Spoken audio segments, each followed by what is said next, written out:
Um, well, I mean, it was written 3 years ago, and I like to think of it as a detective story, and that's what I modeled it on. So it's basically a detective story where your detective is a drunken old sports writer, and he's the object of his investigation is this mysterious Sri Lankan cricketing genius. And so it's about a sports writer and his sidekick trying to track down the greatest Sri Lankan cricketer who ever lived. But on the way, they find out lots of very strange and bizarre things about Sri Lanka, about cricket, and about their own situations. But basically, it's essentially a drunken detective story.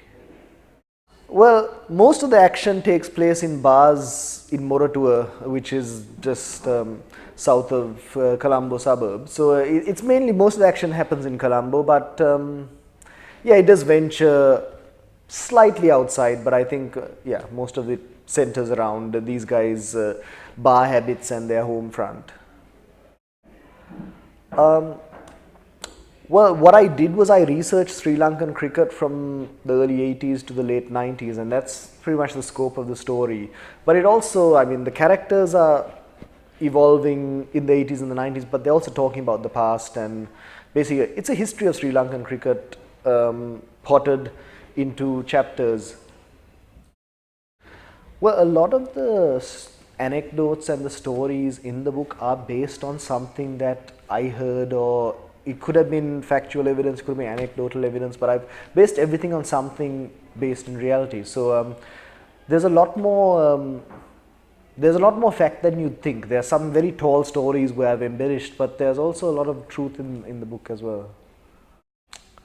It's hard to really track a point of where it started because there are lots of threads that go into the book, but I just thought it would be interesting when I stumbled on the idea, the thought that the greatest cricketer of all time had played for Sri Lanka in the 1980s and disappeared. When I stumbled on that, I just thought it was quite a rich and interesting. I didn't really think about the sport or anything like that because I wasn't that much of a cricket fan, but it just seemed an interesting idea that talent can flourish in the most unlikely of places and be unnoticed. That seemed like an interesting thing to pursue. So I was just in love with the idea, and I spent time crafting that. The fact that it happened to be about cricket was just accidental.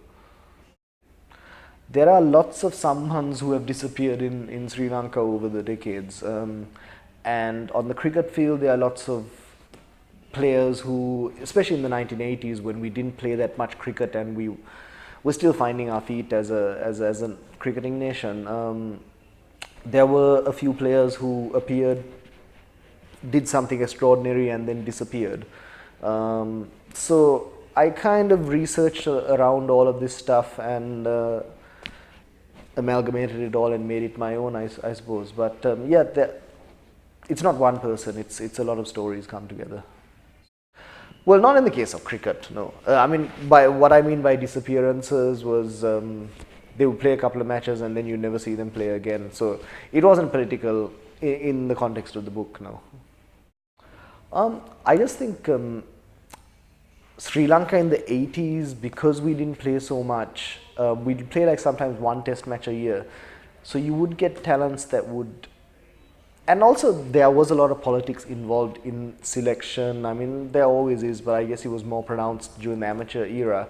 So either they would fall out of favor with whoever was in power, or because there was no money in cricket, they'd have to leave the game. But for whatever reason, these talents were not realized.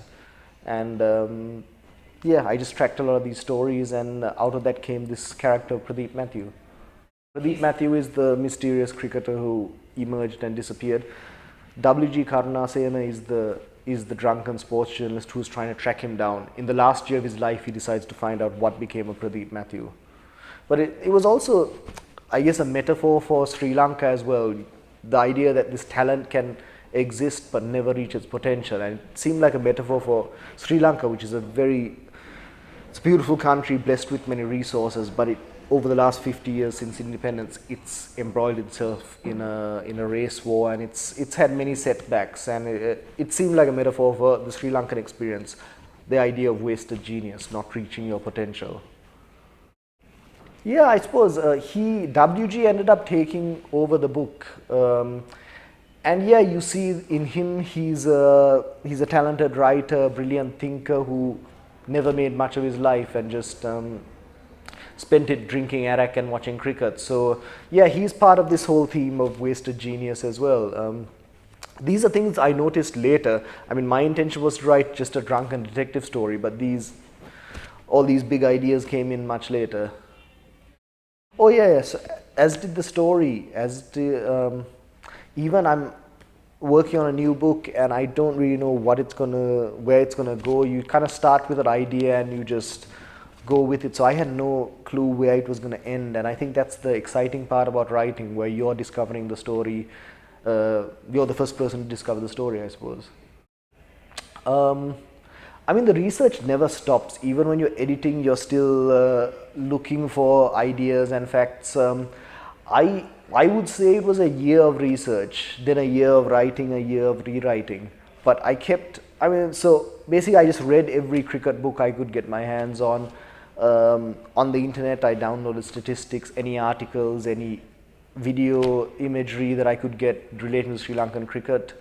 And then I also spent a few hours every day in dodgy bars in Sri Lanka with these old drunk men, just sort of talking to them, asking them about cricket, and noting their mannerisms and the words they spoke. So basically, a lot of watching cricket, a lot of reading about cricket, a lot of hanging out with drunks. That was the research. But it unearthed some interesting things. No, I think that's what I enjoyed most, because I've tried writing before, and I think the danger is you end up sounding like a fantasy version or a darker version or a lighter version of yourself, and that's pretty boring. Whereas why I was attracted to this was I was writing about a character who was twice my age, who was of a very different outlook. So I could sort of put on that hat when I was writing, and I found it quite liberating being able to get into someone else's head and write through their eyes. And then also, if you're saying something controversial, you don't feel guilty because it's not coming from you, it's coming from a drunk who's very unlike you. So I think that's what really made the book interesting for me, to take on a different voice. Yeah. Yeah, there are a few. WG, I mean, he's a bit of an unlikable character. Well, he's a bit of a rascal, but there is something endearing about him. But I liked his sidekicks. So he had a guy called Ari Bird, who's this very pious statistician, who was basically the Watson to his Sherlock Holmes. And he has another basically his drinking buddies are the most interesting, called Johnny, who was English cricket fan, again big drinker, who'd get in arguments with him. But I think the most interesting was the match fixer character, who I didn't know was going to come up when I started the book, but he's played a major part. The match fixer who mentored PRADEEP, MATHEW, and also fixed more than just matches, fixed political assassination. So there was kind of like a Bond villain character which came through, which I kind of enjoyed writing because I didn't know that much about him.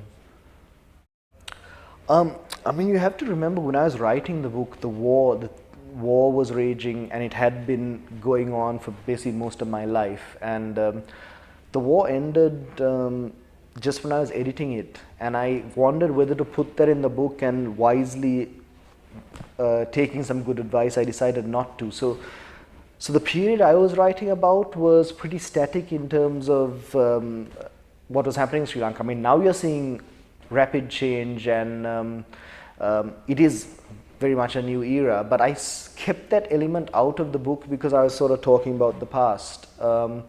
So I don't know if you see a lot of change. Also, the characters I'm talking through are very conservative old men, so they are sort of stuck in their ideal view of Sri Lanka from the 50s and 60s and sort of lamenting what they see. So I don't know if you see a lot of that in this book.